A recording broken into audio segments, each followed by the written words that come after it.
Okay, the question at hand is the investment dilemma. And just before I start, let me tell you a little bit about myself, and I hope my short discussion here will add some value to your lives and to your experiences in investing. I have a degree in quantity surveying, which I got sometime in the mid-1990s. I have never practiced as a quantity surveyor in the construction field. It was one of those courses where you go to university and you discover how boring it is. And I ran very far away from it. Nevertheless, what I did is I entered the stock market. And from 1996 through to 2001, I was an investment analyst. I'm the type of guys who should tell you that this year is better than that, or this company's prospects are much are improved or are declining. In 2001, I went to South Africa. I worked for a business in South Africa that was looking at all of Africa's stock markets. That ended in 2003. I went on and joined Standard Bank, which owns Stanbic.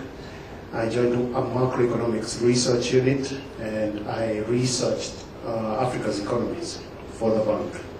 In 2006, Kenya was looking a lot brighter. I came back home, and I started a company which I call Mavuno Capital. And what Mavuno Capital does today is provide investment advice to people who are looking to invest surplus capital that they have. Very recently, in 2009, early 2009, I decided to focus even more on property investment.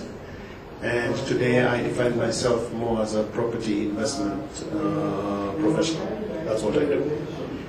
So, the investment dilemma. I think the first thing when discussing this subject is to understand what is investment and distinguish it from saving, which is critical. And it's very important to understand the distinct difference between the two before you start to evaluate your own performances and in your own investment performance with your own assets.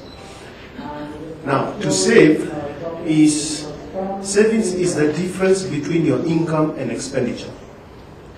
Any amount through your budgeting process that you can hold off from spending today is called a saving. So the way you increase your savings is by either increasing your income, to reducing your expenditure so as to widen the margin between your expenditure and income, or a combination of the two. That is saving. Investing is putting this surplus capital to work such that it can grow and gain a value that is much higher in future than it is today. So those are two very, very different activities. The first requires a budgeting process, identifying all your potential sources of income and identifying all your expenditure bases and optimizing them in order to create a savings. The investment side is looking at all the investment options available to you, picking the ones that you feel you can undertake comfortably, given your risk tolerance, given the free time you have to manage that investment, and your intimate knowledge of that investment asset. So what's the investment dilemma? In Kenya today, what we have seen, there has been a huge explosion in investment clubs in the last few years. People come together, they form these companies, they contribute on a monthly